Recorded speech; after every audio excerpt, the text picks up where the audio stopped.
Aparat Polres Badung, Bali berhasil mengungkap kasus pemalsuan surat keterangan sehat dan surat perjalanan bagi para penumpang yang akan mudik keluar Pulau Bali.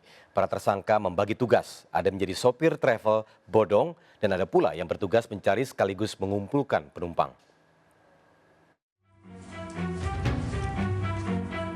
Tiga tersangka kasus pemalsuan surat keterangan kesehatan hanya bisa pasrah saat diamankan aparat Polres Badung, Bali. Ketiga tersangka ditangkap petugas Polres Badung di posko pengamanan ketupat COVID-19 di Jalan Raya Denpasar Gilimanuk, Mengwi, Badung.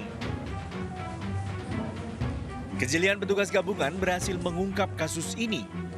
Berawal saat mobil yang dikemudikan tersangka diamankan petugas.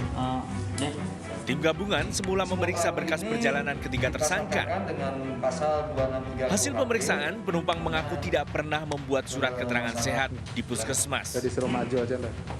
Polisi mengamankan tersangka, sedangkan 19 penumpang yang hendak mudik dikembalikan ke tempat asal.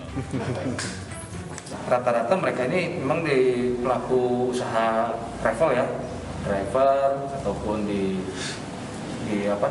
bidang usaha travel pariwisata gitu kan. Jadi ya memang mereka hanya memanfaatkan kesempatan saja. Jadi modus tersangka mencari penumpang dari travel lain yang penumpangnya sedikit untuk kemudian dialihkan ke kendaraannya. Setelah mendapatkan nama-nama calon penumpang, para tersangka mengisi lembar surat palsu yang dibuat agar lolos dari penyekatan polisi di jalan raya. Dari tangan tersangka Aan Setiawan, polisi menyita barang bukti berupa puluhan surat keterangan sehat. Ketiga tersangka dijerat pasal 263 KUHP tentang pemalsuan dokumen dengan ancaman hukuman 6 tahun penjara. Dari Badung, Bali, Bagus Alit, iNews melaporkan.